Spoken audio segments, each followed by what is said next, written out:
Good morning children, welcome back to my channel. आज हम पढ़ने वाले हैं द्वंद्व समास। इससे पहली वाली वीडियो में हमने अव्ययीभाव समास पढ़ लिया, तत्पुरुष समास पढ़ लिया है। यदि आपने वह वीडियो नहीं देखी है तो आप चैनल पर जाकर के देख सकते हैं। आज हम पढ़ेंगे द्वंद्व समास। द्वंद्व समास में दोनों पद या सभी पद यानी कि पदों का अर्थ प्रधान होता है। विग्रह करते समय पदों के बीच में चय लगता है। द्वंद्व समास के तीन भेद होते हैं: इतरेतर द्वंद्व, समाहार द्वंद्व और एक शेष द्वंद्व। सबसे पहले हम पढ़ते हैं इतरेतर द्वंद्व। इसमें दोनों पदों की प्रधानता होती है। दोनों पदों का अलग अलग अर्थ होता है।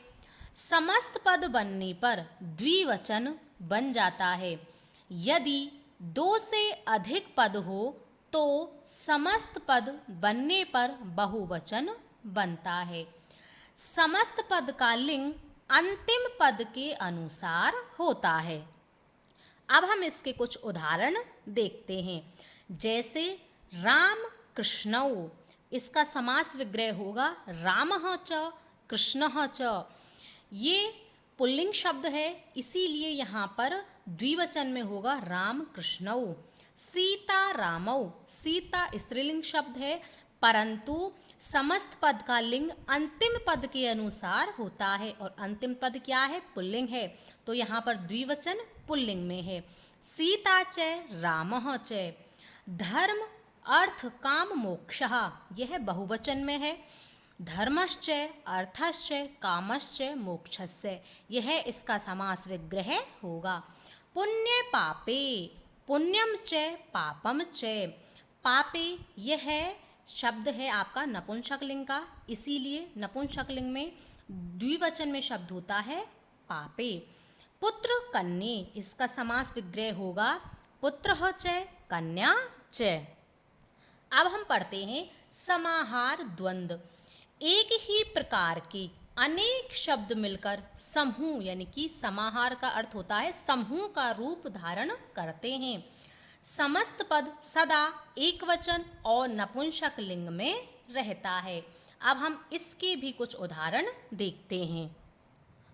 गौ व्याघ्रम, इसका समास विग्रह होगा गौश्च व्याघ्रश्च तयो समाहारः, यानी कि गाय और बाघों का समूह। आहार निंद्रा भयम, देखो यहाँ पर बताया गया है कि जो समस्त पद है यह नपुंसक लिंग में होगा, तो यह शब्द नपुंसक लिंग में है। ठीक है।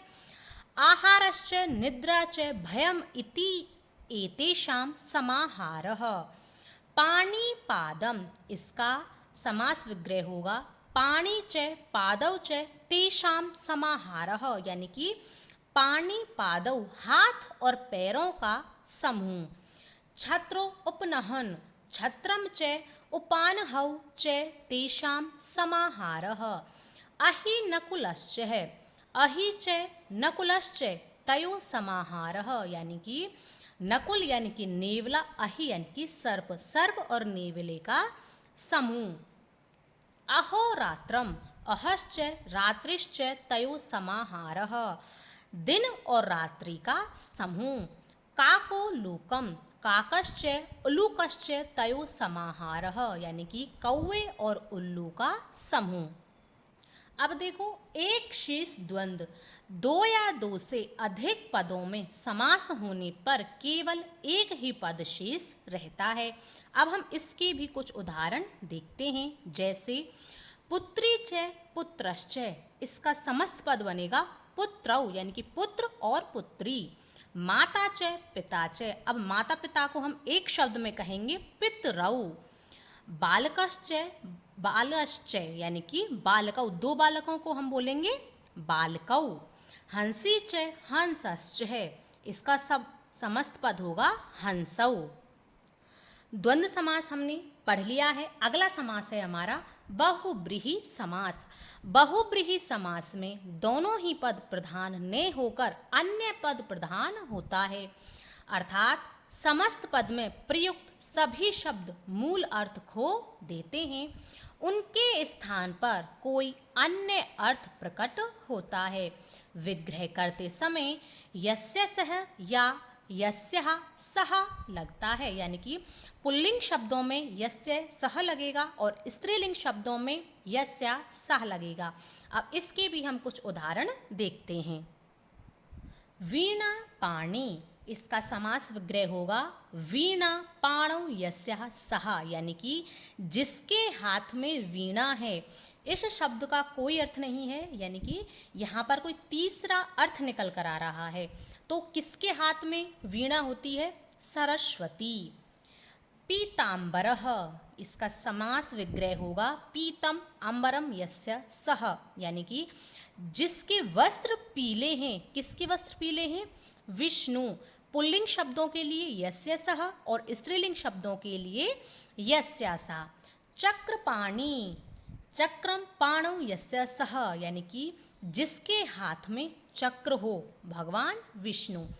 चंद्रशेखरः, चंद्रः शेखरः यस्य सः, जिसके शिखर पर चंद्रमा हो, भगवान शिव। चतुर्मुखी, चत्वारि मुखानि यस्य सः, यानी कि ब्रह्मा, जिसके 4 मुख हों। चंद्रमुखी, चंद्रः एव मुखम यस्य सः, जिसका मुख चंद्रमा के समान हो, वह स्त्री। नारी। लंबोदरः, लंबम उदरम यस्य सः, जिसका उदर यानी कि पेट लंबा हो, कौन है?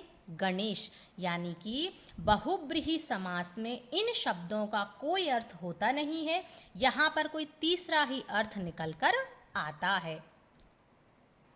आज हमने द्वंद्व समास और बहुब्रीहि समास पढ़े हैं। मैंने आपको बहुत ही अच्छे से पढ़ाया है। एक बार 2 बार इनका रिवीजन कर लेना, आपको बहुत ही अच्छे से समझ आ जाएगा। वीडियो अच्छा लगे तो वीडियो को लाइक, शेयर और चैनल को सब्सक्राइब अवश्य करें। यदि आपने इससे पहले वाली वीडियो नहीं देखी है तो आप चैनल पर जाकर के देख सकते हैं, क्योंकि यदि आपको पहले वाली वीडियो आपने नहीं देखी है तो ये शायद आपको थोड़ा कम समझ में आएगा। ठीक है, अब हम मिलेंगे नेक्स्ट वीडियो में, तब तक के लिए धन्यवाद।